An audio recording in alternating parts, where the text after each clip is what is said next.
hay algunos doctores que sí pueden ser medio quisquillosos que te dicen, ¿y qué patología? ¿Y qué ta, ta, ta, ta, ta? Son muy contados, no sé si seguirán, por ejemplo, el doctor Barrio Nuevo si hace eso, te pregunto la patología, causas, etcétera, pero lo básico es que sepas qué es lo que estás viendo en la microscopía. Así que vamos a dar inicio, chicos, una vez. Esta es la lámina correspondiente a atrofia testicular. ¿Verdadero o falso? ¿Esto es atrofia o no es atrofia? Vamos a empezar así, de frío. ¿Qué dicen, chicos? ¿Es atrofia o no es atrofia? ¿Qué dicen? No, no es. A ver, Chechar, delegado, ¿por qué no es atrofia? Ya que quieres que te pregunte hace rato, creo. Este, bueno, Ujú. para mí es atrofia porque todavía puedo ver una actividad espermatogénica. Ya. Ujú. Bueno, no sé dónde ves espermatozoides, pero haré que te creo. ¿Ya qué más? Eh, Aunque puedo ver ahí una hiperplasia de células de Leydig, ¿vale? Hiperplasia. Ya, ok. Vamos a ir afinando eso ahorita. Realmente, estas son imágenes de túbulos seminíferos normales, o sea, es un testículo normal realmente. ¿Y cómo yo puedo diferenciarlo? Primero porque observo que los diámetros, o mejor dicho, hay una luz tubular, es decir, no está estenosado, no está colapsado. Entonces, eso es un detalle muy importante, porque justamente en esa luz tubular es donde estos espermatogones que pasan de espermatocitos, espermátidas y espermatozoides van a poder transportarse finalmente, no sé, el epidídimo y todo ello. Otro detalle muy importante es de que hay una gran cantidad de túbulos seminíferos. Cuando hablamos de atrofia vamos a darnos cuenta que estos túbulos están prácticamente en regresión, están eliminándose. Y por otra parte, hay una membrana basal bien definida. Recordemos que hay una barrera hematotesticular que es muy importante, que evita que justamente haya este contacto de espermatozoides con la sangre, porque como son elementos son elementos haploides, es como que el cuerpo lo reconoce como extraños, se los baja y pucha, ya fuiste. Pues ahí tienes anticuerpos antiespermatozoides, que eso existe, ¿ah? Y apúntenlo ahí, porque eso lo investigué hace poquito. Pacientes que tienen vasectomía desarrollan anticuerpos antiespermatozoides. Bien curioso, es un detalle que se los comento. Pero bueno, esto que te van a preguntar a ti, te van a poner la lámina y vamos a darnos cuenta de que ya hay una pérdida de la arquitectura propia de los testículos o de los túbulos seminíferos. Puedo darme cuenta de que, detalle número uno, esclerosis tubular difusa. Justamente alrededor de estos túbulos seminíferos puedo observar áreas de esclerosis, ¿qué? Acumulación de tejido colagenoso, básicamente, ¿no? Vamos a ponerlo, por usar esta cosa de acá. Por ejemplo, acá hay una mayor densidad de tejido colagenoso, ¿no? Específicamente que se acumula en la zona basal. O sea, realmente en el interior no vas a ver fibras colágenas, fibroblastos per se. Puede que sí, pero esta acumulación o este daño o esta esclerosis es más que todo a nivel basal y también, y definitivamente, intersticial. Eso sí quiero que lo tengan bastante en cuenta. En la siguiente lámina lo que tenemos es una pérdida de la arquitectura. Ya no estamos viendo los túbulos de manera circunferencial, sino que ya tienen un poco de formas mucho más aplastadas, luces colapsadas, etcétera. Hay un menor diámetro tubular.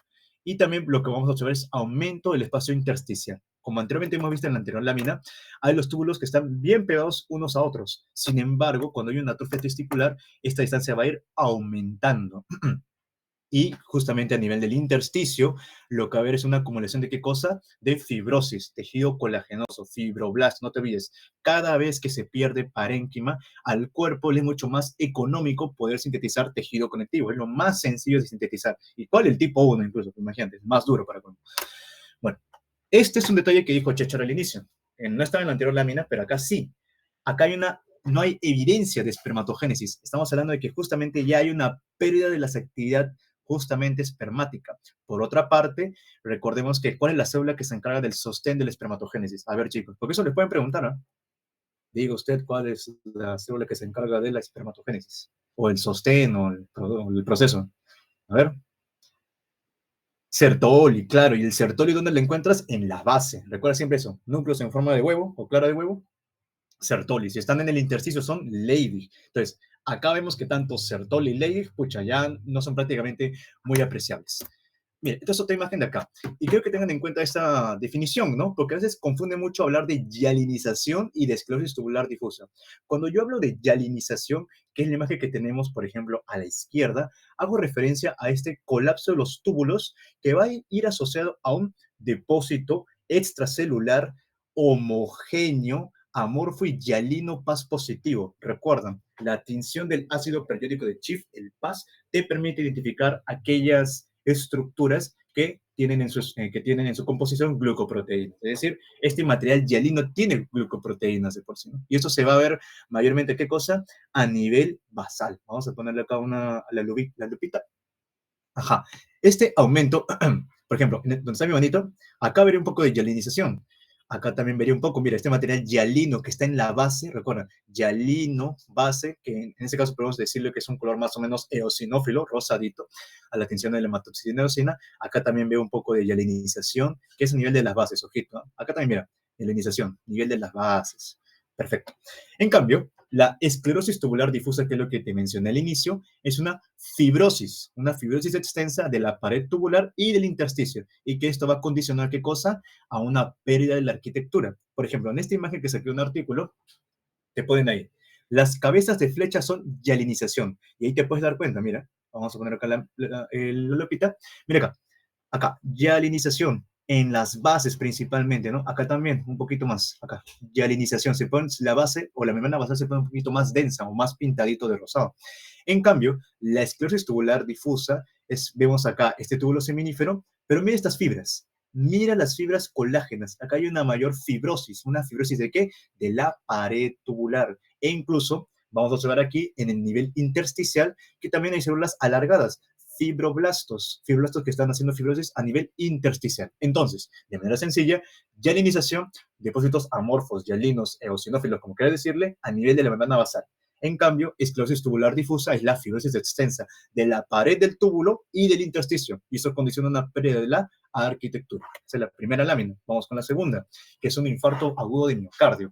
En el infarto agudo de miocardio, tú tienes que recordar tu primera o segunda clase de patología, que es los tipos de necrosis. Y recuerda que en un infarto agudo de miocardio, ¿qué se va a ver? Necrosis coagulativa. Y recuerda, ¿cuál es la principal diferencia? Y eso vamos a ver cuando veamos la lámina de absceso pulmonar, entre una necrosis coagulativa y una licuefactiva, que la coagulativa sí mantiene la arquitectura. En cambio, en la licuefactiva tú no vas a poder observar nada, porque hay una gran cantidad de pus, una gran cantidad de detritos celulares, etc. O sea, esa es la principal diferencia entre una y otra, entre la coagulativa y la licuefactiva. Además que la licuefactiva se ciñe generalmente a infecciones o necrosis o infartos cerebrales. Eso sí tenemos bastante presente. No es solo infarto cerebral, a lo que contrariamente uno piensa, no, sino que también infecciones, condición, necrosis licuefactiva. Pero volvamos al infarto. En el IMA hay una necrosis coagulativa y como estos IMAs van evolucionando en el tiempo, recuerda que todo tejido tiene que cicatrizarse. Entonces, podemos observar, por ejemplo, en esta zona de acá, todo lo que es el tejido de granulación. El tejido de granulación va a ser como que la base de la futura cicatriz. Como tal, ¿no? O sea, el tejido de granulación se caracteriza porque hay más predominio de colágeno tipo 3 que posteriormente en la fase de remodelado va a pasar a ser colágeno tipo 1. Eso es una diferencia muy importante. En la otra imagen vamos a ver estas pequeñas células. Vamos a verlas con puntitos marrones. ¿Qué será eso, no? Parece cereal o una vaina así. Estos son los macrófagos con hemosiderina. Como a nivel del corazón, esta necrosis coagulativa también, digamos, produce esta ruptura de vasos, etcétera, o una parte de sangrado. Estos eritrocitos van a extravasarse. En la extravasación y a estar cerca en el intersticio o en la parte muscular del corazón, eh, van a ser fagocitados por los macrófagos. Estos macrófagos los fagocitan y como el eritrocito tiene la hemoglobina, y recuerda que en la hemoglobina está el núcleo M con el hierro, ese hierro no se tiene que desperdiciar, se tiene que almacenar. Entonces, se almacena en hemosiderina y ya por este sistema retículo endotelial, ese hierro va a poder llegar al organismo y pues sintetizar nuevamente la hemoglobina para los eritrocitos, ¿no? Pero eso es un hallazgo muy interesante. Los macrófagos llenos de hemosiderina, que tiene una tinción más o menos marroncita, un poco más, claro, más o menos marrón, anaranjada en la hematoxilina eosina. Lo que vamos a ver acá a continuación vendría a ser esto. A ver, vamos a ver si puedo pasarlo. Allá. Esto acá, las bandas de contracción. Recuerda esto. Como buen tejido muscular, nosotros en histología, la terminología cambia en el tejido muscular, porque ya no hablamos de retículo endoplasmático liso o retículo endoplasmático, hablamos de prácticamente la parte de retículo sarcoplásmico, ¿no? Cuando estamos hablando del liso de por sí. ¿Y qué función tiene este retículo sarcoplásmico? El almacenamiento de calcio a nivel dentro de sus cisternas, todo ello, ¿no? En el corazón, cuando hay esta proceso de necrosis coagulativa, esta muerte de cardiomiocitos, lo que sucede es que ese calcio va a liberarse y al liberarse justamente va a actuar con la actinimiocina y va a generar una contracción de por sí. Entonces, estas bandas de contracción son producto de estos cardiomiocitos que ya han muerto, te das cuenta que han muerto porque ya ni tienen núcleo de por sí, que liberan este calcio intracelular y va a generar la contracción. Estas son las bandas de contracción. Todavía es más intenso de por sí la tensión, banda de contracción. ¿No me crees? Mira esta lámina de acá. Observamos justamente esta línea, esta flecha que señala banda de contracción, otra banda, otra banda, otra banda. O sea, estas ya no son las, ¿cómo se llama? Los discos intercalares con que uno ve en la microscopía normal. Estas ya son bandas de contracción, son mucho más anchas, son mucho más intensas en cuanto a la tensión y esto condiciona o nos está, digamos, hablando de que hay una liberación de calcio intracelular. Lo mismo sucede con la imagen que tienes a la derecha. Mira, mira, tremenda banda de contracción, ¿no? Como te digo, no son los discos intercalares, no te vayas a confundir. ¿Qué otro riesgo hay en el IMA? En el IMA, como se están perdiendo fibras cardíacas, entonces las restantes, las que están bien, ¿qué tienen que hacer? Tienen que ser hipertrofia. Esta hipertrofia lo que va a hacer es poder compensar la función cardíaca, la contractilidad y todo ello, ¿no? Para que pueda mantener un adecuado gasto cardíaco de por sí. Y generalmente esto se puede ver también a algunos cardiomiocitos anucleados, que vamos a hablar por qué se da esa anucleación. Por último, hay un gran ensanchamiento de los espacios entre fibra y fibra. Generalmente tendrían que tener una separación casi mínima, o más o menos, a ver, así, ¿no? Están prácticamente pegaditos. En cambio, acá hay una gran presencia de tejido de granulación que también va asociado a un edema y un infiltrado mononuclear. Eso quiero que lo tengan bastante presente, ¿no? Mononuclear porque van a haber tanto linfocitos como macrófagos principalmente, ¿no? Que están ahí fagocitando a los glóbulos rojos para almacenar la hemosiderina. Acá donde me quiero detener un poco, ¿no? Pignosis, cariorexis y cariólisis, que son hallazgos que uno puede encontrar y lo he encontrado justamente en tu laminita del Pack Presenter. En la pignosis hablamos de una condensación de la cromatina nucleosa. Se pone en forma de puntito y eso se ve por la denaturalización de las proteínas. ¿Cómo lo va a hacer? De esta forma, mira. A ver, aquí. Mira, núcleo pignótico. Acá también, condensadísima. Y acá más o menos, está un poco más alargado. Acá también está más o menos pignótico. ¿Eh? El núcleo, ojo, es el núcleo, no el nucleolo. Eso sí tienen que tenerlo bastante en consideración. No es nucleolo, es el núcleo completo. Por otra parte, vamos a observar a la cariorexis, que es la fragmentación del núcleo ya condensado. ¿Y cómo se ve una cariorexis? De esta forma. Mira, mira el núcleo. Ya está fragmentándose acá. Cariorexis. Y acá también un poquito, diría yo, ¿no? Mantiene un poco, pareciese la parte de la membrana nuclear, pero no, ya se está fragmentando este núcleo del cariomocito, una cariorexis. Y la cariólisis es cuando ya se disuelve completamente la estructura nuclear, ¿no? Eso ya es tanto por las nucleasas e incluso otras enzimas liberadas por los lisosomas. Es decir, vamos a ver a la célula, en este caso el cariomocito, sin núcleo. ¿Y cómo se ve? Mira, acá más o menos, ¿no estabas? Aquí. Estas son las fantasmas que estamos viendo, prácticamente son cariocitos que no tienen núcleo, con cariólisis. Incluso acá también pareciese, ¿no? Mira, todo disuelto por acá, posiblemente también sea una cariólisis, que va a ser, digamos, esta concatenación de eventos, ¿no? De pignosis, cariorexis y cariólisis. Sigamos. Esto lo he copiado netamente el Robin, solo para que tengas en cuenta lo siguiente. Mira, vamos a señalar por acá el marcador. Ajá. Tú tienes que tener en cuenta la evolución en el tiempo que tiene un infarto agudo de miocardio y cuándo empieza la necrosis coagulativa, cuándo va a empezar a ver los infiltrados de neutrófilos y en qué momento los macrófagos van a ir fagocitando a los detritos. En otras palabras, cuando va a haber la acumulación de la hemosiderina. Incluso también cuándo va a empezar a formarse el tejido de granulación. Es decir, en un infarto no es que al día siguiente se te forma la cicatriz, no. Tiene que pasar alrededor de una semana o 10 días para que recién aparezca el tejido de granulación. Y una cicatriz propiamente dicha es prácticamente a los 2 meses. Por eso, bueno, no se los voy a comentar, es más que todo para los que van a llevar cirugía. Ustedes ni semiología han llevado. Así que no creo que venga mucho al caso hablar de esto. Sigamos. Metaplasia intestinal. Las metaplasias, chicos, no se olviden, son cambios reversibles en el fenotipo. O sea, pueden revertir. Y estos cambios son justamente por respuestas adaptativas a un ambiente adverso. Y hay dos tipos de metaplasia. Realmente son tres, pero te enseñan solo dos en la universidad. Que viene a ser la metaplasia escamosa, es decir, de un epitelio intestinal al escamoso, y la metaplasia intestinal, o digamos, de un epitelio escamoso a un intestinal, ¿no? Si es escamosa, ¿cuáles son los principales ejemplos? La vía respiratoria, por ejemplo, a nivel de la tráquea, de los bronquios, en pacientes con alto hábito tabáquico. En el cervix, cuando hay una disminución del pH, esto se ve bastante en la zona de transformación del cervix, en la córnea con una deficiencia de vitamina A o en este caso el ácido retinoico, la glándula mamaria en caso de fibroadenomas y piel y úlceras. Un ratito, chicos, de un toque.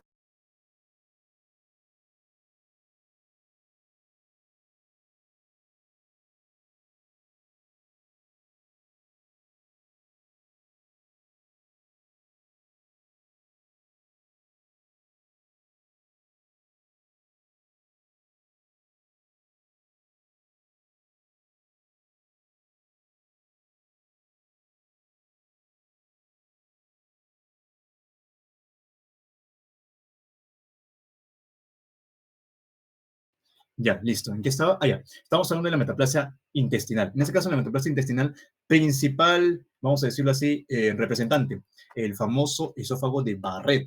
En este caso, cuando estamos en pacientes con enfermedad de reflujo gastroesofágico, esta presencia de este ácido que va haciendo su reflujo genera el esófago de Barrett. En el estómago, infecciones crónicas por Helicobacter pylori o gastritis autoinmunes que condicionan una gastritis atrófica, lo cual va llevando a un cambio en la mucosa gástrica, que puede llevar también a un cáncer. Último, una que no te enseña, pero sería importante tenerla en cuenta, es la metaplasia de acinos aductos. Y eso se llama pancreatitis crónicas, en las neoplasias intraepiteliales pancreáticas, que son un tipo de tumores del páncreas, glándulas mamarias y también las glándulas salivales. Lo que te ponen acá en tu lámina, estos son los recortes que he sacado, es esta zona. Quiero que tengas en cuenta bastante eso. Mira, voy a pintar esto de amarillo acá, amarillo. Esta es la parte escamosa. ¿Escamosa de qué? Del esófago, asumo yo, ¿no? Porque no ponen el órgano realmente, solo ponen metaplasia. Y acá estamos viendo la parte de la metaplasia intestinal. Está viendo justamente el cambio de un epitelio escamoso a un epitelio cilíndrico. ¿Y qué otro hallazgo es bastante sugerente de esta metaplasia intestinal? Por ejemplo, vamos a ver acá los islotes de mucosa escamosa. Pero por otra parte, te das cuenta que se forman glandulitas de epitelio simple cilíndrico en la mayoría de veces, que a su vez tienen qué cosa, estos espacios en blanco.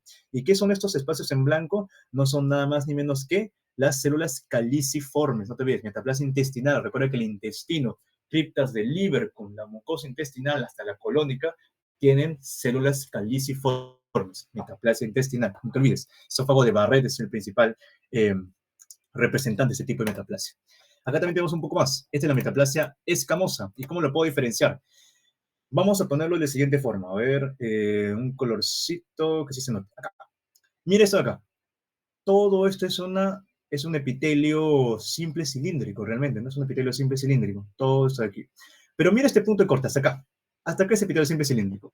Aquí vemos que va a ir cambiando de esta zona a esta zona. Cambia de esto a esto de acá. Esto viene a ser la parte escamosa, una metaplasia escamosa de epitelio cilíndrico a epitelio escamoso plano, que es, en este caso estamos viendo que es poliestratificado. A este amigo de acá, este es el endocervix. En cambio, acá tenemos el lectocervix. Ten en cuenta bastante esa diferenciación. El endocervix es simple cilíndrico, el lectocervix es plano, estratificado, no queratinizado. Y arribita lo que estamos viendo es la unión escamocolumnar. O sea, es el punto de corte o la unión en la cual va a haber esta transición del epitelio simple cilíndrico al epitelio escamoso. Esta porción que estoy poniendo acá es unas células escamosas inmaduras, ya que el aspecto, vamos a decirlo así, en general, o lo que uno tiene que observar en la microscopía es este de aquí. Células escamosas maduras, con prácticamente esta pérdida o este citoplasma más o menos blanco, que no es que sea un citoplasma blanco, sino que cuando se hace la elaboración de la lámina, se pierde esa zona de la tinción y se ve de esa forma. Y por último, la zona de transformación, donde se puede ver adecuadamente esta transición de epitelio simple cilíndrico del endocervix con el epitelio estratificado plano del ectocervix. No te vayas a olvidar de ello. Bastante atención en la zona de, en esta zona de acá, del ectocervix, porque generalmente cuando uno está evaluando la parte de las biopsias, se fijan acá para ver si hay una displasia o la típica atipia coileocítica en casos de NIC, ¿no? Neoplasias intracervicales que están asociadas a qué cosa? Infección por virus del papiloma humano.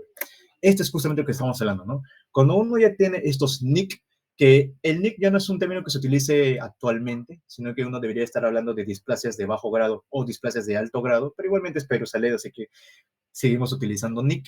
Lo que observamos aquí es la hipercromasia y un epitelio de estratificación anormal, o sea, va a haber una gran proliferación de células porque ya estamos hablando de una displasia, un futuro cáncer, un probable cáncer.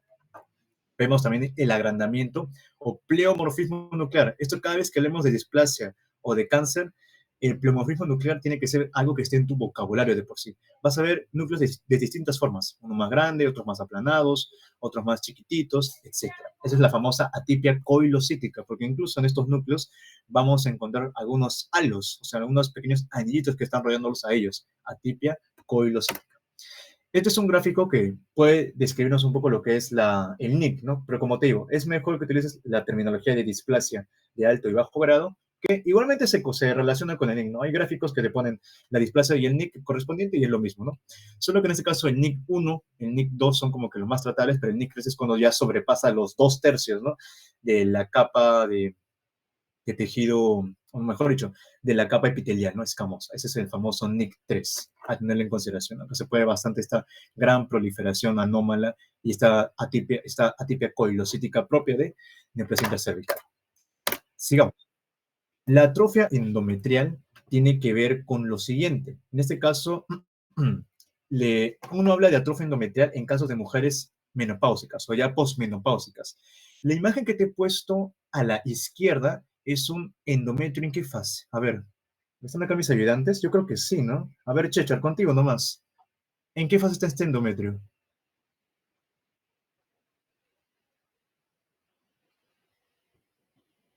¿Mm?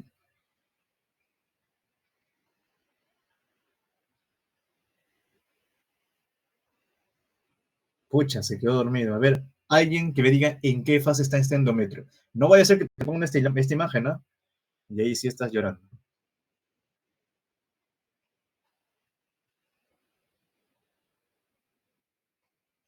Proliferativo.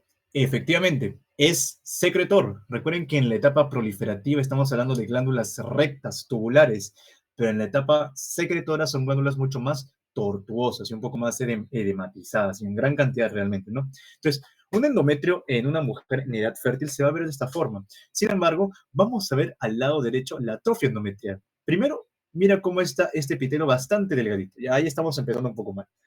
En cambio, vas a ver que hay una poca cantidad de glándulas, lo cual lleva también a, por ejemplo, algunos problemas, ¿no? Que están asociados justamente a la menopausia, que bueno, no es cuestión de hablarlos ahorita, ¿no? Pero en la menopausia, ¿qué se puede observar, no? Disminución de las glándulas endometriales. Vamos a ver quistes también, ¿no? Quistes de estas mismas glándulas, ¿no? Que, por ejemplo, acá tienes un quiste A y acá tienes un quiste B, por ejemplo, ¿no? No son los quistes de Nabot, por si acaso. Los quistes de Nabot lo ves más que todo en el cervix. Creo que estaban acá. Ajá, mira, este acá es un quiste de Nabot en el cervix, para que lo tengas en cuenta. Pero acá no, esos son quistes glandulares netamente, ¿no? Aquí veo una gran proliferación de qué cosa? Del estroma. Y es que justamente como se está perdiendo la parte de la mucosa del endometrio, porque ya no va a haber menstruación ni nada de ello, va a proliferar la parte más estromal, ¿no? La parte un poco más fibrosa, si lo quieres poner de esa forma, tejido conectivo. Y las glándulas van a ir disminuyendo el tamaño, disminuyendo de calibre y disminuyendo en proliferación. O sea, ya no van a tener una participación tan activa como en una mujer en edad fértil. Estos cambios de atrofia endometrial son clásicos en mujeres menopáusicas o posmenopáusicas. Sigamos, semana número 2, si no me equivoco. Apendicitis aguda. En la apendicitis aguda, ¿qué es lo que tú tienes que encontrar o describirle al doctor por último? Primero que hay una destrucción de la mucosa y su continuidad. Estamos viendo en esta lámina justamente cómo esta mucosa está con una gran ruptura, está bastante hemorrágica, hay una gran extravasación de glóbulos rojos provenientes de los vasos sanguíneos, pero El gol estándar, o sea, el hallazgo patognomónico que me dice que esta es una apendicitis aguda, es la presencia de polimorfonucleares en la capa muscular. No te vas a olvidar de ello, ¿eh? Presencia de neutrófilos en capa muscular. Por ejemplo, acá, a ver si se logra. Acá, mira, estas son las fibras musculares lisas. Y aquí, donde está mi manita, ahí tienes un polimorfo nuclear. Dos núcleos. Acá, bueno, dos lobulaciones, mejor dicho, ¿no? Acá también. Acá también hay otro. Y a ver, ¿dónde más? Creo que pues esta lámina no se ve más grande. Pero ese es el principal hallazgo. Polimorfonucleares en capa muscular. Acá es un poco más lo que es la ruptura de la mucosa del apéndice. Recuerda que el apéndice, a su vez, en su lámina propia vamos a encontrar qué cosa, a las placas de Peyer. Así que no se te haga raro encontrar una placa de Peyer como estas, ¿no? Mira, una, dos, tres, cuatro. Y recuerda que las placas de Peyer son nódulos linfoides transitorios, que en una respuesta inflamatoria pues van a empezar a proliferar, ¿no?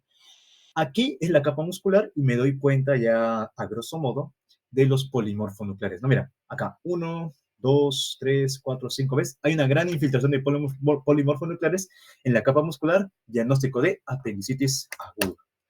Acá también un poco más de lo mismo, acá se ve bastante la infiltración de las células, ¿no? Estos son polimorfonucleares que están netamente en la mucosa, entrando ya a la parte muscular, ¿no? Y acá hay una gran ruptura, ¿no? Todo esto prácticamente se ha desprendido de la mucosa del apéndice. El absceso pulmonar tiene que ver con la necrosis licuefactiva. ¿Qué es lo que tú tienes que decir a tu doctor? Doctor, lo que yo observo acá justamente en esta zona es una destrucción supurativa del parénquima pulmonar, que está dado por lesiones cavitadas. Por ejemplo, lesiones cavitadas puede ser tranquilamente una tuberculosis, que generalmente no genera abscesos, ¿no? Otro tipo de infecciones más que todo, ¿no? Pero igual, ves alrededor que se está perdiendo la típica estructura propia de qué cosa, de los pulmones, del parénquima pulmonar. ¿Qué más puedes observar en un absceso pulmonar? Esta necrosis licuefactiva. No se puede identificar prácticamente tabiques, alveolos, sacos alveolares, no, nada. Es netamente la necrosis, edematización e infiltrado mononuclear. No te ves, infiltrado mononuclear en el caso de lo que son los abscesos. También polimorfonucleares, que es una respuesta netamente aguda. Incluso con un gran absceso también vamos a ver la dilatación. Mira, dilatación y fibrosis de los vasos sanguíneos, ¿no? Que incluso estos vasos sanguíneos también están colapsados, o sea, hay una gran presencia de eritrocitos que están agregados uno sobre otro, que pueden incluso trombosar estos vasos y generar mucho más cuadros de isquemia y afectar mucho más el pulmón de lo que ya está, de la infección que pueda tener. La tiroiditis de Hashimoto es muy interesante. Tiene bastante histopatología. Yo los invito a que vayan a las redes de ADEC, no para hacer cherry, sino que tenemos un post dedicado explícitamente a tiroiditis de Hashimoto con los chicos de ASIS. Así que revísenlo, ¿eh? Está muy interesante. A ver, en Hashimoto, lo que uno observa primero es el aspecto lobulado de la glándula tiroides. Y lo que va a resaltar es de que en la tiroides, por ningún motivo en el mundo tiene que haber folículos linfoides. En cambio, acá sí los hay. Mira, vamos a utilizar un color amarillo. Acá tienes uno, acá tienes otro, otro, otro, otro. Y para los más monstruos, a ver, ¿quiénes están acá de la identidad? A ver, a ver, a ver. Estefano, PH. A ver, ¿estás ahí? Te voy a hacer una pregunta. Y si no me respondes, pues. Pi, pi, pi. Dime, dime. Mira, papi. Yo sé que tú has dictado este tema de sistema linfoide. ¿Estos nódulos linfáticos son primarios o secundarios? Lo que he señalado con el amarillito. Amarillito para ti. Eh, lo que has marcado, ¿no? Claro, primario o secundario. Mm, secundario, mano. Claro, ¿por qué secundario? Por el centro germinal, ¿no? Excelente. Así que chicos, nunca se olviden de eso. Si les ponen justamente ahí el folículo linfoide, tienen que estar en la capacidad de decir, ah, ya, este es primario, este es secundario. Luego y nuevamente, folículos linfoides en la tiroides, condición autoinmune. No es normal que haya un folículo linfoide, posiblemente un Hashimoto, y hay una atrofia del parénquima. Recuerda que el parénquima tiroideo generalmente tiene gran cantidad de, ¿qué cosas? Folículos tiroideos, que tienen su sustancia coloide, su epitelio folicular, etc. Pero acá se va perdiendo esa arquitectura de cosas. ¿Qué más podemos encontrar en esta lámina? Mire eso acá. Folículos tiroideos atrofiados y fibrosis intersticial. Todo cambio inflamatorio que afecta el parénquima de un órgano va a ser sustituido de qué cosa? De fibrosis, tejido colagenoso, tipo 1 principalmente. Y los infiltrados mononucleares, como es un cuadro autoinmune, cada vez que sea autoinmune piensa en linfocitos. Generalmente siempre esa es la clave. ¿Qué más hay por acá? Esto de aquí. Esto no creo que te lo pregunten. La verdad que cuesta mucho encontrar este hallazgo. Está en tu lab, está en tu pad presente, así que si lo logras encontrar, bien. Y si no, no te preocupes, porque no es lo usual. Pero puedes encontrar células de Hartel. Las células de Hartel son como que, o también llamados los oncocitos, es una transformación no maligna, pero que sí se presenta en algunas condiciones inflamatorias de la tiroides. El Hartel también lo puedes encontrar, por ejemplo, en el carcinoma folicular, en el carcinoma papilar. Es común encontrar el Hartel. En cambio, en el Hashimoto, de manera muy sucinta o en menor cantidad, puedes hallarlos. Es complicado, sí, pero ahí está. Y tiene una morfología bien curiosa. Como les digo, tenemos un post ahí que pueden revisarlo a mayor detenimiento y se van a dar cuenta de cuáles son las características principales. Por ejemplo, acá también, ¿no? Estas células que son tipo pálidas, mucho más globulosas de por sí y una tinción mucho más eosinófila, a diferencia de las células epiteliales tiroideas, son las famosas células de Hartel. Todo esto es Hartel, ¿eh? Esto es Hartel, esto es Hartel y esto también es Hartel. Generalmente están bien focalizadas, son grupitos, no lo vas a ver de manera individualizada, son mucho más focalizadas. Y en este caso vamos a ver acá el centro germinativo, estamos hablando de un folículo linfoide secundario, vemos la atrofia glandular, porque ya no vemos tanta sustancia coloide, no vemos los folículos tiroideos de por sí, y también la presencia un poco de fibrosis de intersticio. No te olvides de eso, por favor. Vayamos a necrosis gaseosa. Y una curiosidad, chicos, realmente el término necrosis gaseosa no debería ser utilizado. O sea, está mal dicho de manera, vamos a decirlo así, ¿cómo puedo decirlo? Bueno, en términos está mal dicho, porque Casium es netamente el hallazgo macroscópico. Y la necrosis, al menos en el sentido en que uno lo dice, es el sentido microscópico. Lo que uno tiene que hablar es netamente si es una degeneración granulomatosa, que es principalmente el principal hallazgo que contamos en la necrosis gaseosa. Que también hay un post de granuloma, así que vayan a leerlo, por favor. ADEC está adelantada a todo. Este pequeño granuloma gaseoso lo vamos a encontrar con un aspecto de queso, así se llama de esa forma, y que se caracteriza por tener un centro eosinofílico uniforme. ¿Y cuál es el principal hallazgo? O bueno, uno de los principales hallazgos es que estos granulomas van a estar rodeados de una corona o collar de leucocitos, principalmente linfocitos y células epiteloides. Ojo, no son las mismas células epiteloides del sistema endocrino, no. Son células epiteloides, que es una diferenciación de los macrófagos. O sea, son dos tipos distintos, así que vayan a tener bastante en consideración. Lo que se ve acá en el centro, cuando uno le hace el zoom, es la necrosis celular. O sea, en otras palabras, ¿por qué se forma un granuloma? Por ejemplo, cuando uno piensa en granuloma, la principal enfermedad que tienen que pensar es tuberculosis, porque genera una necrosis gaseosa. El granuloma es un tipo de sistema de contención. Lo que hace el macrófago es decir, ya, no te puedo eliminar, pero te puedo contener. Entonces va a empezar a fagocitar o rodear a estos bacilos ácido alcohol resistente que es el Mycobacterium tuberculosum y a su vez va a activar una respuesta inmune generalizada. Eso hace que vengan los linfocitos, que vengan sean los linfocitos B, los linfocitos T, que vengan también algunos fibroblastos, que vengan también algunas células e incluso, que vamos a ver en la siguiente lámina, estos macrófagos van a empezar a fusionarse. Se hacen la fusión de Goku y Vegeta. Sí, mira esto de acá.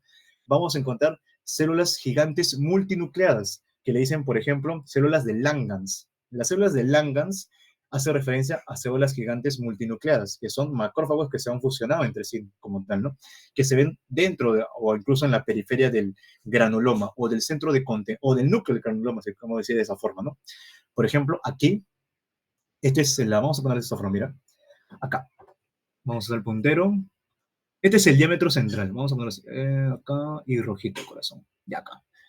Este es el núcleo, y te das cuenta cómo es que hay un pequeño anillito que está conteniendo a este granuloma, efectivamente, este es el famoso anillo linfocitario, y casi en la periferia de este anillo linfocitario encontraríamos a las células gigantes de Langhans, de por sí, ¿no? Células gigantes multinucleadas, que bueno, te lo comento a pesar de que en la evidencia no es algo, vamos a decirlo así, establecido, pero en algunos libros vas a encontrar que célula de Langhans lo encuentras con núcleos en la periferia. Células gigantes multinucleadas a cuerpo extraño, los núcleos en posición central. O sea, es una diferenciación arbitraria, no tiene ningún sustento, pero te la comento si es que el doctor por fregar te pregunta eso.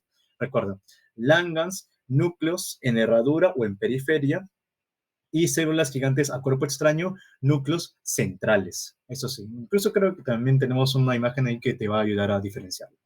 Volviendo al tema, acá hay bastante presencia de linfocitos, e incluso, vamos a observar por aquí, por ejemplo, células alargadas acá, mira, estas células alargadas que tú puedes decir, son fibroblastos, no son fibroblastos, son células epiteloides, y las células epiteloides son macrófagos diferenciados que ayudan a formar esta barrera de contención. No te olvides, son células epiteloides, que son macrófagos diferenciados. Esta última es para que veas también un poco las células gigantes, ¿no? Que pueden llegar a incluso tener más de 40, 80 núcleos, solo que en los cortes no se logra ver adecuadamente. Por ejemplo, acá también, acá hay una grandaza. Entonces, estos son hallazgos bastante sugestivos de necrosis caseosa. Generalmente piensa en granuloma, nada más. Este es un granuloma a cuerpo extraño, que es lo mismo. O sea, prácticamente puede haber una partícula, ¿qué te puede decir? Una partícula de polvo, de sílice. Incluso cuando hablemos de los tofos úricos, el tofo úrico, o sea, esta acumulación de uratos monosódicos, también son en cuerpos extraños y también pueden generar la presencia de un granuloma. O sea, el macrófago lo ve como algo extraño y lo va a empezar a rodear. Lo que vemos acá, por ejemplo, no sé si está en esta lámina. No, está acá. Esta es tu lámina, ¿no? Estos son cuerpos extraños, como tal, ¿no? Entonces, ¿qué está haciendo el cuerpo? Lo va a empezar a rodear, a contener. Y vemos acá, por ejemplo, una célula gigante, y si te das cuenta, a diferencia de las anteriores de la necrosis caseosa, mira sus núcleos. No están tan periféricos realmente, están un poco más centrales. Inclusive acá también, ¿no? Un poco más centrales, no están tanto en forma de herradura clásica. Pero como te digo, esa distinción es bastante arbitraria, no es algo como que esté científicamente probado. Tú solo dices célula gigante multinucleada y listo, tienes 20. Otro hallazgo importante, por ejemplo, acá está la parte a contener, vamos a decir, el núcleo del granuloma, y todo esto vendría a ser el anillo o la barrera de contención. Para que te des cuenta, acá vas a encontrar de todo, linfocitos T, linfocitos B, macrófagos, células epiteloides, entre otras cosas. Pasemos a tu semana 3. Nos faltan 3 semanas más, pero bueno. Colecistitis crónica. La colecistitis crónica es una condición derivada de una colecitis aguda o maltratada, lo cual va a llevar a lo siguiente. Primero, a que los senos de Rokitansky-Ashkov, un hallazgo importante en la mucosa de la vesícula, van a empezar a hacerse mucho más prominentes. O sea, mira acá. Todo esto se ve es un seno de Rokitansky-Ashkov. Incluso acá también. Y va a haber una colestitis hialinizante, o sea, va a haber una disposición de material hialino que estamos viendo justamente acá, que no es nada más ni menos que la fibrosis subepitelial, o sea, por debajo de la parte mucosa, incluso un poco de hipertrofia muscular lisa. E incluso, como es una condición crónica inflamatoria, va a haber un infiltrado mononuclear. Recuerda, si es polimorfonucleares, es una condición aguda. Si es mononucleares, una condición crónica. ¿Qué más podemos encontrar? En la colecistitis crónica van a haber como que algunos pólipos, los llamados pólipos colesterolósicos, que tienen este material un poco más de, de macrófagos que han digerido estas grasas o este depósito de grasas de por sí. Porque recuerda que la vesícula biliar tiene que ver con la digestión de grasas. Entonces, estos ácidos grasos van a empezar a acumularse y formar estas células espumosas, también llamados los pólipos colesterolósicos. Acá tienes uno y acá tienes, y acá tienes otro, para que te des cuenta. Paniculitis lobular, bueno, nunca he visto que pregunten esta lámina, a menos que seas muy piña en que sí, pero vas a ver el tejido adiposo, generalmente este tejido adiposo blanco, porque el tejido adiposo marrón es mucho más microvesicular, para que te acuerdes, estos son macrovesiculares o uniloculados, mejor dicho. Lo que se forma como condición inflamatoria de la grasa es los tabiques fibrosos. Tabiques fibrosos asociados a qué cosa? Infiltrados mononucleares. Por otra parte, vamos a ver que a nivel de los vasos sanguíneos o en la periferia de los mismos hay exudación de fibrina con cierta necrosis de qué? De los adipocitos. Este hallazgo de la úlcera tífica tiene que ver bastante con erosión de mucosa. Cada vez que pienses en úlcera, úlcera es sinónimo de erosión mucosa, y eso lo puedes ver bastante en varias patologías, por ejemplo, úlcera péptica, que puede ser tanto la úlcera gástrica como la duodenal, pero acá estamos hablando de úlcera tífica, que no tiene mucha variación con las demás, ¿no? Por ejemplo, las úlceras tíficas y las úlceras por TB, si no me equivoco, creo que la tífica era longitudinal y la TB era transversal. Alguien corríjame, por favor, después, ya lo ve. La cuestión es la siguiente. La úlcera es una excavación, una erosión focal o local en algunos casos de la misma mucosa, que va a llevar a qué cosa? A un tejido necrótico. Y una úlcera es un cuadro más o menos agudo, y incluso puede perpetuarse en el tiempo, pero lo que uno encuentra mayormente son polimorfonucleares y algunos linfomononucleares en la lámina propia. Recuerda siempre esto, ¿ah? Eso te va a ayudar mucho. ¿Dónde estás? Tan, tan, tan, tan, tan. Ya. Ah, no, aquí está. De acá para acá, esto es la mucosa. De aquí para acá es la lámina propia. Como estamos hablando de la parte del colon, esto va a tener un cachito más pequeño acá, que es la muscular de la mucosa. Estos tres amigos hacen a la mucosa de por sí, ¿no? Mejor dicho, la primera parte es el epitelio y revestimiento. Le sigue la lámina propia y le sigue la muscular de la mucosa. Tú bajas un poco más, digamos en esta zona por aquí, en promedio. Esta es la submucosa. Esto de acá es la mucosa, la muscular, y esta parte más, bueno, hasta acá sería la muscular, y más o menos por aquí sería la serosa. Recuerda siempre las 4 capas del tracto gastrointestinal. Eso sí, fija de fijas.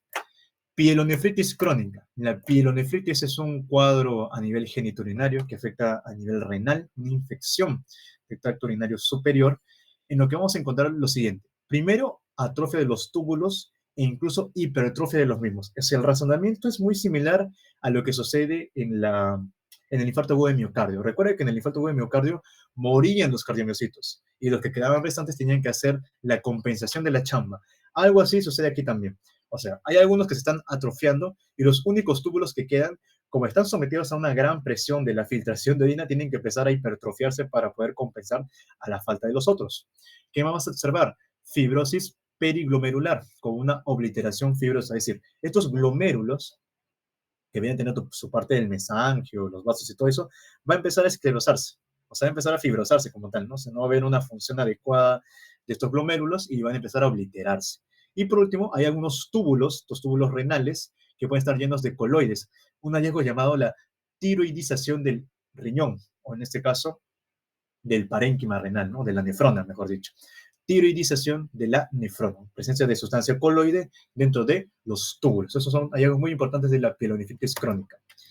En la vasculitis, yo recuerdo que en la segunda unidad les van a hablar de vasculitis leucocitoclástica, que no varía mucho con esto realmente, pero de manera sencilla, en la vasculitis lo que uno tiene que observar son los vasos sanguíneos. Y te das cuenta que el vaso sanguíneo, ¿cuáles son las principales capas? A ver, ¿dónde están uno de mis chicos para preguntarles?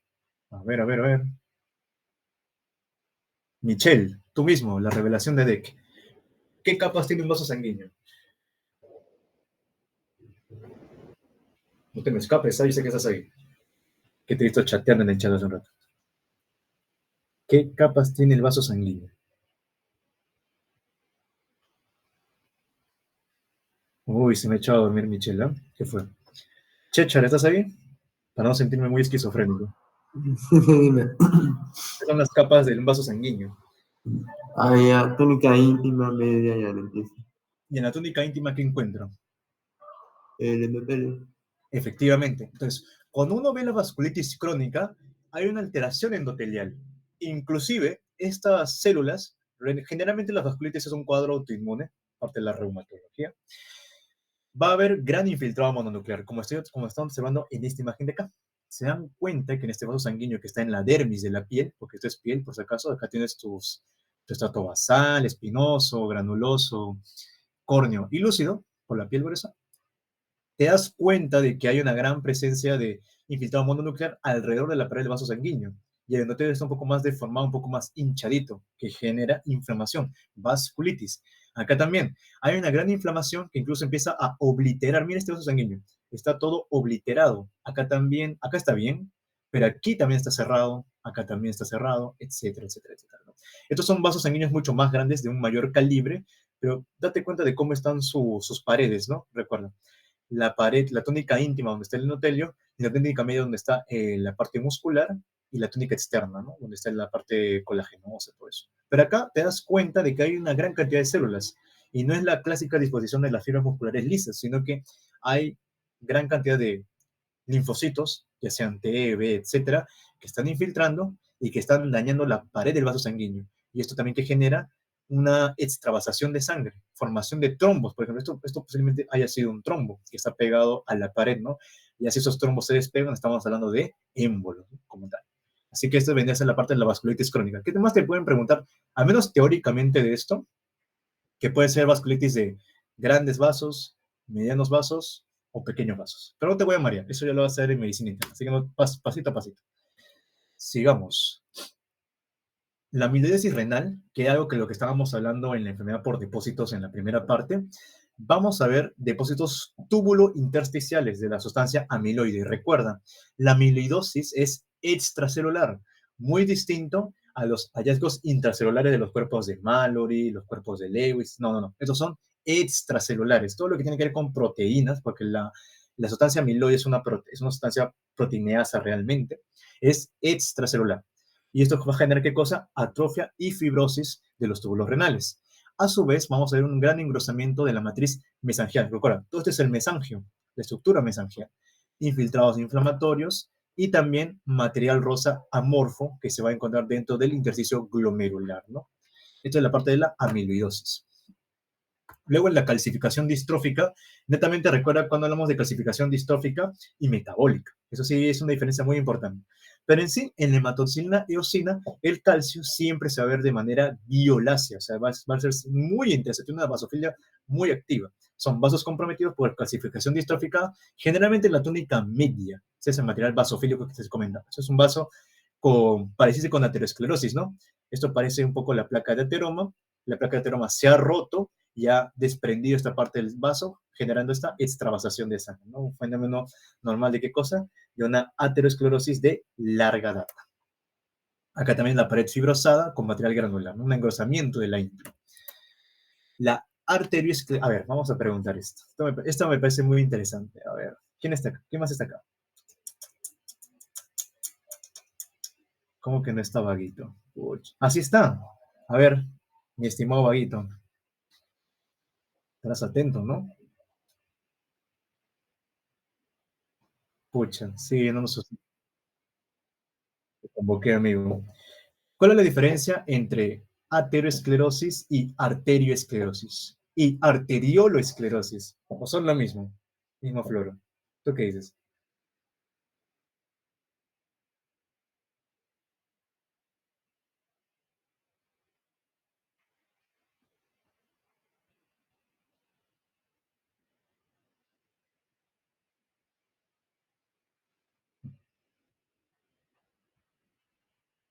Excelente, esa es la definición básica.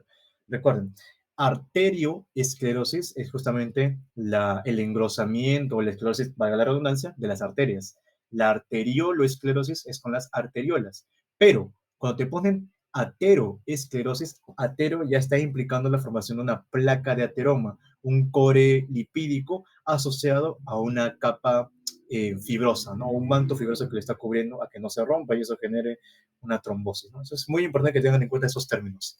Entonces, ¿qué es lo que uno tiene que ver en la arterioesclerosis? Que al fin y al cabo es un atero, porque nos vamos a dar cuenta que en esta parte de la túnica media, finalmente que se ve, por ejemplo acá, digamos que esta zona roja le he hecho un zoom, aquí se ve, son las agujas de colesterol. O sea, me está diciendo de que justamente en esta zona de vaso sanguíneo hay deposición de lípidos, LDL, colesterol malo, ateroma, no te olvides, ¿ah?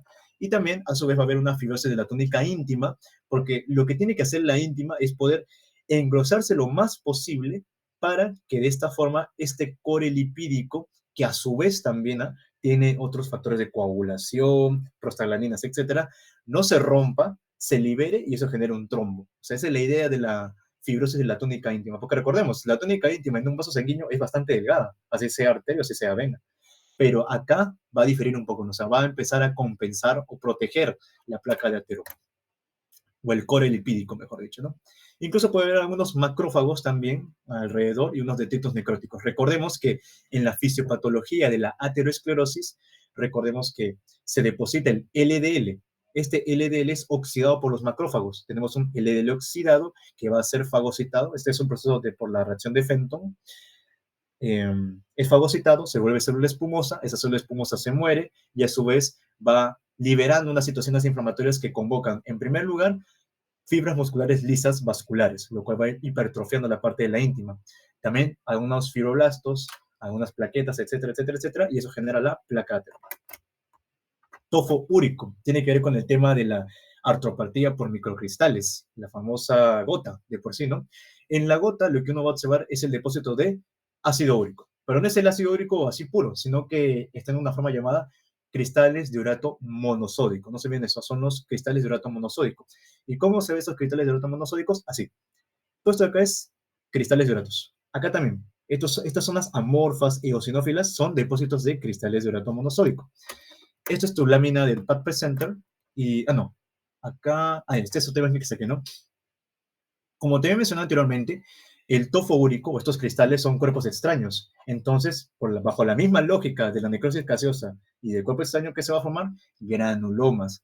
Entonces, que no te sorprenda que justamente cerca a estos depósitos de cristales veas células gigantes multinucleadas. Mira, acá hay una célula gigante multinucleada, acá también hay otra, pero es pequeñita, acá también, etcétera, etcétera, etcétera. Esas son células gigantes multinucleadas. Este es el infarto esplénico, que igualmente, lo mismo que hemos visto en el infarto del corazón, hay necrosis coagulativa, que es la zona más clara. O sea, todo esto de acá es la necrosis coagulativa, porque recuerda que el vaso, como tal, tiene su pulpa roja y su pulpa blanca. O sea, hay una gran, y la pulpa roja es prácticamente el 80% del vaso. Entonces, tiene que verse con esa coloración intensa roja. Si ves pálido, allá, una necrosis coagulativa, porque no creo que sea hiperplasia de la pulpa blanca, eso no sucede. Y vemos un borde hiperémico congestionado irregular, porque recordemos que la necrosis coagulativa, a pesar de que más o menos se respeta la arquitectura, no es que tenga límites bien definidos, e incluso cuando esto ya es de larga data, puede haber calcificaciones, ¿no? Calcificaciones de tipo distróficas. La hemorragia pulmonar es una lámina bien rara porque no hay mucho que mencionar, ¿no? Realmente las condiciones asociadas a hemorragia pulmonar o hemorragia alveolar difusa son también cuadros autoinmunes que hemos hablado, ¿no? Por ejemplo, las vasculitis, específicamente vasculitis de pequeños vasos, por ejemplo, ¿cómo se llama esta cosa?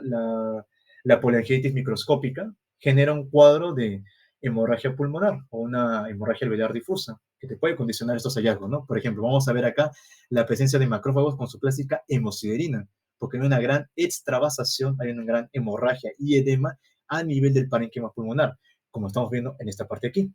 Vemos que justamente la parte de las paredes alveolares, que debería estar todo blanquito, bien bonito, no lo está. Está congestionado. ¿Y congestionado de qué? De edema y de hemorragia. Esto es a mayor aumento. ¿Te das cuenta? Todas las paredes alveolares con esta gran cantidad de sangre, incluso los pequeños capilares, por ejemplo, acá hay un pequeño capilarcito, está congestionado, e incluso con una gran destrucción también de qué cosa, de los septos intraalveolares. O sea, no puedes identificar una arquitectura muy clara, en este caso de hemorragia pulmonar. Lo que estamos viendo, la parte más clarita, todo esto de acá, chicos, es edema. Edema pulmonar, que yo sé también que tienes una lámina de edema pulmonar. No sé por qué, pero bueno, ahí está. Completamente lo mismo. Es un material más o menos hialino, pálido, que es condicionado a esta extravasación del líquido, ¿no? Asociado a la sangre también. La congestión pasiva crónica. Esto se ve bastante en el hígado. Acá, de manera similar o con el mismo razonamiento que hemos tenido anteriormente, por ejemplo, que hablamos de esteatosis, vamos a ver la presencia de venas centrolobulares dilatadas, por ejemplo, esto de acá, acá, acá, acá y acá, una necrosis hepática, porque recuerda que la forma normal del hepatocito es la poligonal, pero acá se va perdiendo un poco esa forma, especialmente cuando son zonas alejadas de las venas centrolobulares, porque mientras más cerca esté, más suplemento de oxígeno tiene, ¿no? Recuerda siempre tu zona 1, tu zona 2 y tu zona 3, ¿no? Tus lóbulos de Rappaport, si no me equivoco, creo que se llamaban así. A mayor aumento ves, ¿no? Una extravasación de sangre. Mira cómo están los hepatocitos, ¿no? Prácticamente están más o menos deformados, un poco hipertrofiados también para acá. Ya no hay una arquitectura que se pueda, digamos, diferenciar, ¿no? Hay una compresión y atrofia de hepatocitos perivasculares por la dilatación de estas venas centrolobulares y macrófagos con hemosiderina. Donde vean sangre, va a haber macrófagos con hemosiderina. La trombosis es netamente esta respuesta, o mejor dicho, esta agregación celular y de elementos formes de la sangre, porque hay bastante participación de las plaquetas, que va a tener su punto de unión siempre con la íntima. O sea, uno habla del trombo cuando está conectado al vaso sanguíneo, pero cuando uno ya pierde, digamos así, esta conexión, ya estamos hablando de qué cosa, de un émbolo. Pero siempre, siempre, siempre que esté conectado a la pared íntima del vaso sanguíneo, estamos hablando de un trombo. Y que incluso cuando son trombos de larga data, hablamos tiempo de formar incluso clasificaciones distróficas, ¿no? Por ejemplo, acá y un poquito por acá también, clasificaciones. Esta es la neumonía intersticial usual, lo que han visto, si no me equivoco, en su unidad de neumología. No sé si han visto neumología en fisiopatología, pero bueno. En la neumonía intersticial usual es un cuadro o es un patrón de presentación histopatológica frecuente en la fibrosis pulmonar idiopática. ¿Cómo puedes escribir tú al NIU? De la siguiente forma. Es un patrón, doctor, de panal de abejas y hay una gran producción desorganizada de colágeno, es decir, hay una fibrosis intersticial, como estamos viendo en esta zona acá, fibrosis intersticial con afectación en parches, o sea, no es algo así más o menos diseminado, ¿no? Sino que está un poco más focalizado, por así decirlo, ¿no? Parche por acá, parche por acá, parche por acá y parche por acá. Ese es el famoso panal de abejas o patrón de panal de abejas histopatológico, porque en la tomografía de alta resolución también hay otro panal de abejas que no es el mismo de acá, pero realmente se condicen, valga la redundancia. ¿Qué otra cosa más vemos? Focos de fibroblastos, estos de acá. Estos son focos de fibroblastos. ¿Cómo te das cuenta? Porque cuando tú le vas a dar zoom, vas a ver células alargadas de estructura fusiforme, fibroblasto cantadísimo. E incluso en algunos casos pueden haber miofibroblastos. Recuerda que el mio es el que tiene la capacidad contráctil de generar la cicatriz y está mucho más activado en condiciones inflamatorias, como es la neumonía intersticial usual. Por otra parte, hay un daño alveolar difuso. Como se está perdiendo el parénquima pulmonar, o sea, sus alveolos, lo que va a haber es una hiperplasia de neumocitos tipo 2.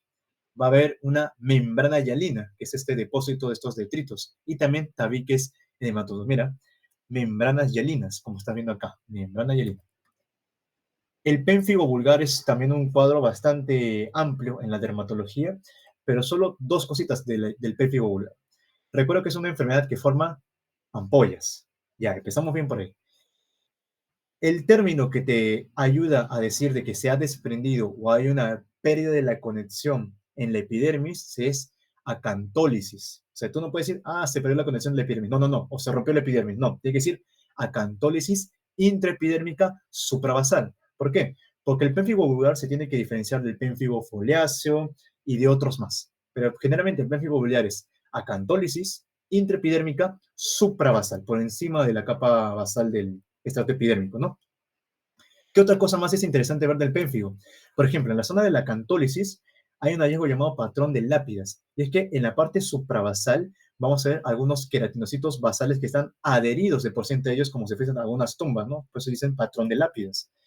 Y también lo que vemos es una esponjosis eosinofílica, justamente la zona por debajo de la base, o sea, ya estamos hablando de la dermis papilar, va a tener una zona mucho más eosinofílica, que en algunos casos puede cursar con una infiltración de neutrófilos que puede formar algunos folículos, o infiltrar algunos folículos o algunas glándulas, ¿no? Folículos pilosos y las glándulas, ya sean las sebáceas, sudoríparas, etc. Síndrome de Sjögren, otra enfermedad autoinmune, pero que en este caso va a atacar a las glándulas salivales y las glándulas lacrimales. Por eso los principales hallazgos clínicos del Sjögren es serostomía y seroftalmia. Bueno, de manera similar incluso a la glándula tiroides.